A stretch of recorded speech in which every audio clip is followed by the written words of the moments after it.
바로 이러한 때를 같이해서 이승만은 끊임없이 한반도가 소련의 점령하에 들어갈 가능성을 의심을 하고 그것을 막기 위해서 필사의 노력을 기울이고 있었습니다. 전쟁이 끝이 나고 나면은 한반도가 소련의 점령하에 들어간다는 것은 많은 사람들이 예견할 수 있는 일이었어요. 그거는 별로 그렇게 예견하기 어렵지 않은 일이었습니다. 미국은 멀리 있고 한국에 대해서 사활적인 이해관계를 갖고 있지 않은 반면에 소련은 한국과 국경을 맞대고 있는, 그리고 벌써 로일 전쟁을 치렀듯이 한반도를 통해서 그의 동아시아 정책에 큰 좌절을 맛본 경험도 있고 한 그러한 나라이기 때문에 한반도가 전쟁 연합국의 성전국인 소련의 영향권 하에 들어갈 것이라는 것은 누구나 쉽게 예측을 할 수가 있었습니다. 이건 필불도도 짐작할 수 있는 일이었다고 할 수 있습니다. 제가 알고 있는 어떤 대학교 선배는 자기가 일본의 일본군으로 징집이 당해서 생활했던 경험을 들려주면서 전쟁이 끝이 나니까 일본군 중대장이 불렀습니다. 형씨가 민씨인데요. 민군, 나를 따라서 일본을 같이 가세. 한국은 공산화됩니다.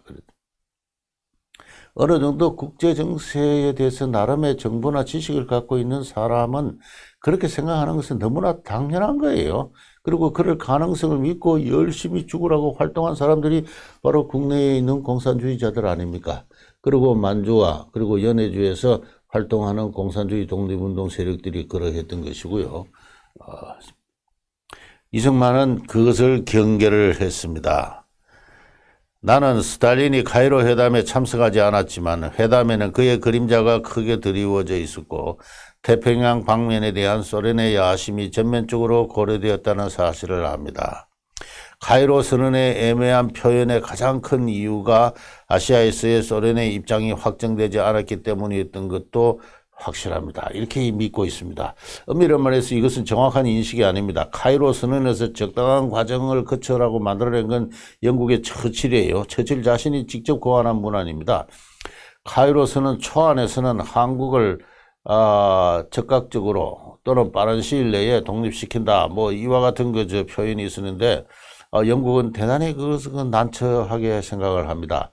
1910년에 한국이 일본에 병합됐는데요. 한국을 독립시키게 되면은 1910년 이후 아시아 태평양 지역에서 영국이 취득한 식민지가 모두 해방되어야 되는 것을 의미했고, 영국은 그것을 쉽게 받아들일 수 없었기 때문에 한국 문제를 카이로에서 언급하지 않았으면 좋겠다는 입장이었습니다. 그것을 타협적으로 만들어낸 게 이 영국이죠. 그래서 in due course라고 애매한 처칠의 수사학이 동원이 되었습니다만은, 그러나 이승만의 입장에서 볼 때는 이 카이로스는 이 회담 이후에 테헤란 회담에서 소련의 스탈린의 입장이라는 것이 인듀 코스를 결과적으로 승인하게 만들었는데, 그것은 한국에 대한 소련의 방침이 열국도로 하여금 연합국으로 하여금 그러한 표현을 만들어내게 했다는데 이승만 나름의 확신을 갖고 있습니다. 확신을 갖고 있고 그것을 꾸준하게 43년, 45년에 걸쳐서 계속 이야기를 하고 있었고, 그와 같은 입장을 미국에 있는 다른 한국의 독립운동가 세력들은 이해를 할 수가 없었고 협력을 하지 않았고 심하게는 또 비난을 했습니다.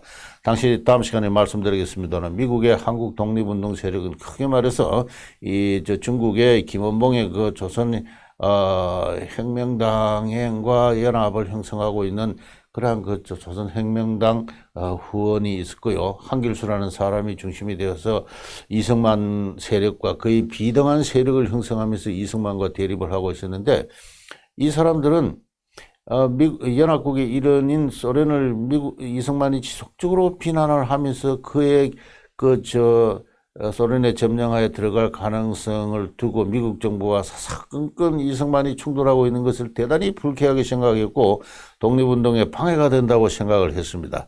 그러면 그리고 이승만이 지도하고 있는 그룹 내에서 많은 사람들이 이승만이 지나치게 반공주의적 입장을 취하는 것이 독립운동에 도움이 되지 않는다는 생각을 했고, 그에 따라서 이탈하는 자가 또 한 사람, 두 사람 계속 나타나고 있는 그러한 상황이었습니다.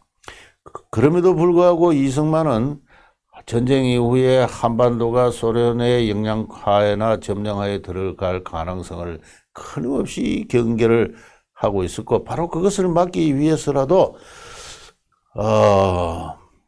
미국이 한국의 임시정부를 승인해야 된다고 주장했던 것입니다. 이승만은 한국 점령을 소련의 한국 점령을 막을 수 있는 유일한 방법은 한국의 임시정부를 승인하는 것임에도 불구하고, 또 한국의 독립운동가들이 그렇게 줄기차게 애달게 호소를 함에도 불구하고 미국이 아무런 반응을 보이지 않는 것은 미국이 한국에서 소련의 지배를 받으면서 형식상으로만 독립정부를 세우는데 사실상 소련과 합의했기 때문이 아닌가라는 것을 믿었다는 것입니다. 이것은 손세일 선생의 주장인데요. 제2강의는 손세일 선생의 이승만과 김구라는 책에 크게 의존을 하고 있습니다. 저는 이 손세일 선생의 이 평가가 옳다고 생각합니다.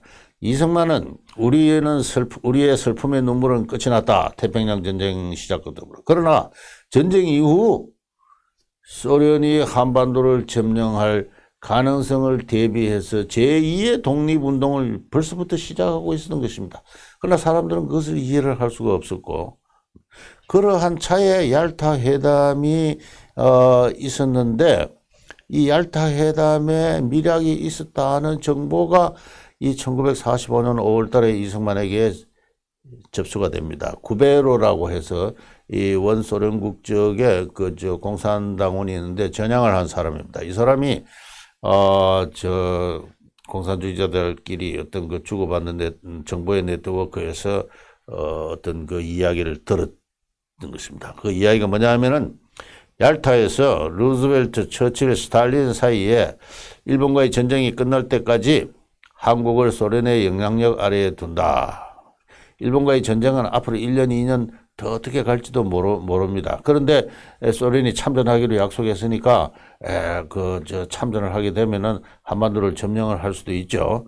바로 그러한 상태를 상정해서 소련의 영향력 하에 두고 일본과의 전쟁이 끝날 때까지는 미국과 영국은 한국에 대해서 아무런 발언이나 약속을 하지 않는다. 그러니까 사실상 한국을 소련에 넘긴다 하는 이와 같은 미락이 체결됐다는 정보가 이승만에게 주어집니다. 이 쿠베르라는 사람이 찾아와서 그런 정보를 줘요. 이승만은 그 정보의 신빙성을 따져보기도 전에 자신의 평소의 생각과 너무나 일치하는 것이기 때문에 주저하지 않고 이 사실을 미국의 주요 언론에 제보를 하고 친분이 있는 한미협회를 중심으로 한 상하원 의원들에게 이 사실을 전달하면서 이 사실을 폭로를 합니다. 그러면서 하나님과 미국인의 정의의 이름으로 3천만 기독교인이 러시아에 팔리는 이 위급한 순간에 그들을 구원해야 하기 위해서 무언가 일을 해 주시지 않겠습니까? 라고 애달게 호소를 합니다. 그는 트루만 대통령에게도 항의 편지를 보냈어요. 1905년에 한국을 일본에 팔아버린 첫 번째 비밀협정은 20년 동안 비밀에 붙여졌습니다. 다 잘 아시는 대로 1905년 8월 달인가요? 미국의 그 국무장관 타프트하고 일본의 수상 가츠라 사이에 비밀 메모란담이 교환이 되죠. 한국을 일본에 넘기고, 일본은 필리핀에 대해서 야심을 갖지 않는다 하는 그와 같은 내용입니다. 그리고 양국 수뇌가 교환한 이 메모란담은 24년이 되었어야 밝혀져요. 근데 그 얼마 뒤에 이러한 비밀 협약이 있은 줄도 모르는 이승만은 그 당시에 테오도르 루즈벨트 대통령을 만나서 한국 독립을 청원을 하고, 테오도르 루즈벨트 대통령은 마치 가능성이 있느냐, 그 문서를 국무부에 정식 외교문서를 접수시키시오, 이렇게 했던 거 아닙니까? 이승만이 나중에 24년에 이 사실을 알고 엄청나게 붕괴를 했습니다. 그 쓰라린 경험의 당자이기 때문에 지금 이렇게 이야기를 하는 겁니다. 1905년에 한국을 팔아버린 미략, 이 비밀에 붙여졌는데 우리는 항의할 틈도 없었는데 지금 다행히 이 얄타 협정에서의 비밀 회박은 지금 이곳 샌프란시스코 국제연합 그 회의 도중에 밝혀졌습니다 하면서 그 진위를 추궁을 합니다. 진위를 추궁하는 것이 아니죠. 말이 잘못됐습니다. 이것을 당연한 듯이 전제를 하고 미국을 비난하고 비판을 하고 그리고 미국이 양심이 있다면은 한국의 임시정부를 승인해서 한반도가 소련의 영향권에 들어가는 것을 막아야 한다라고 주장을 합니다. 이승만은 그의 편지를 태평양 사령관인 메가더에게도 붙이기도요. 미국의 전쟁성 장관인 스팀슨에게도 붙이기도 하고 합니다. 미국의 의회에서 의원들이 이 사실을 백악관에 편지를 보내서 사실 여부를 확인했고요. 영국 의회에서는 처칠 수상에 대해서 의원들의 공개적인 질문이 있었습니다만은 그러나 처칠 수상은 명확하게 그런 게 없었다고 이야기를 하지 않습니다. 이승만은 그런 사실을 계속 거론을 하면서 소련은 침묵하고 있고 영국은 명확하게 해석하고 있지, 해명하고 있지 않은데 백악관의 입장이 뭐냐라고 계속 따져들었고 이 백악관은 공식적으로는 그러한 사실이 없다고 폭로를 했습니다. 대답 성명을 발표를 했죠.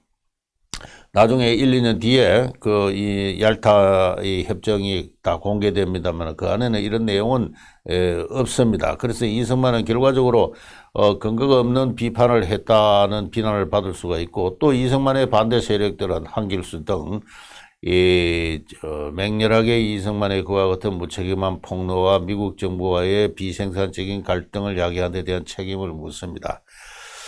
정한경이라고 이승만을 오랫동안 변치 않고 따라다닌 이승만의 보좌관이 있습니다. 그 사람이 이승만에게 물었어요. 박사님은 그러한 고발에 대하여 어떠한 증거도 가지고 있지 않으십니다. 그것이 실제로 근거 없는 것으로 밝혀지면 그 결과가 두렵지 않으십니까? 이렇게 자기 스승 이승만에게 그렇게 물었어요.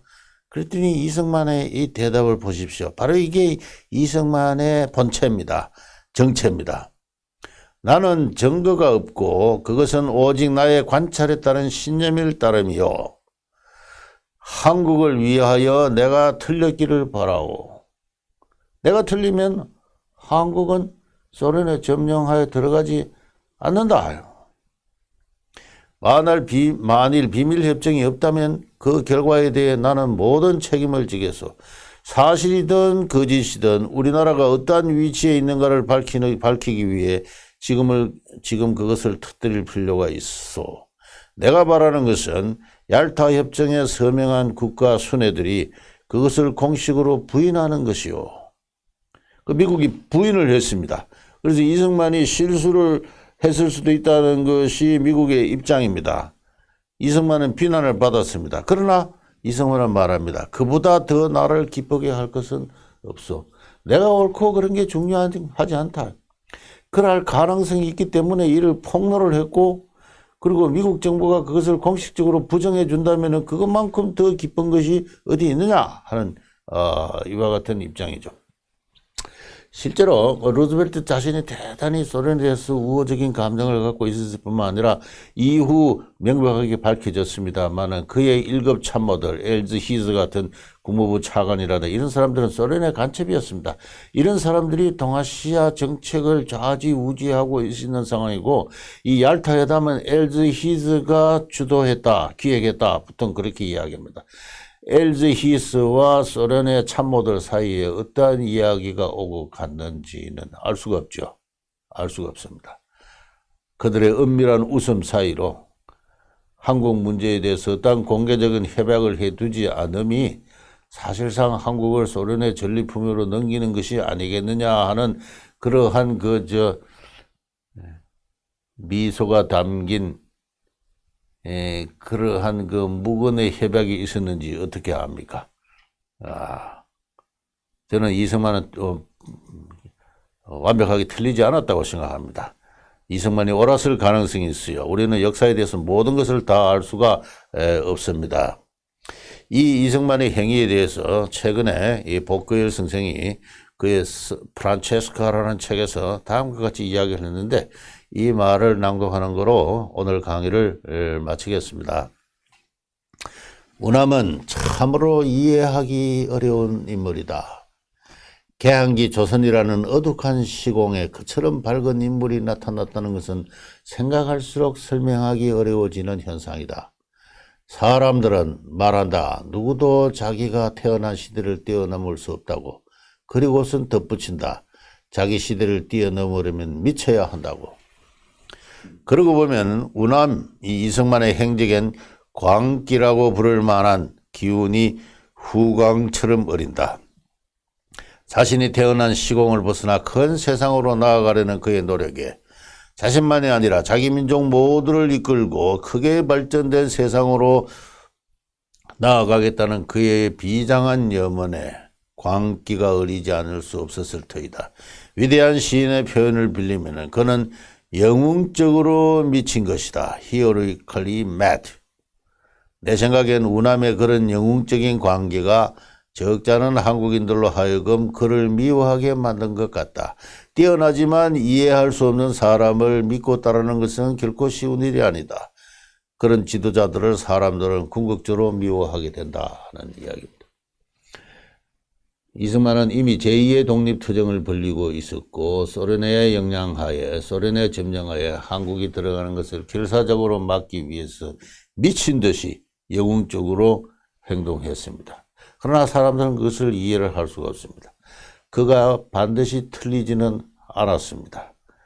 이승만의 얄타 미략 협약의 폭로가 미국으로 하여금 결과적으로 소련의 한국 점령을 막도록 행동을 하게 만드는지도 모릅니다. 이승만은 그러한 사람이었습니다. 이상 오늘의 강의를 마치겠습니다.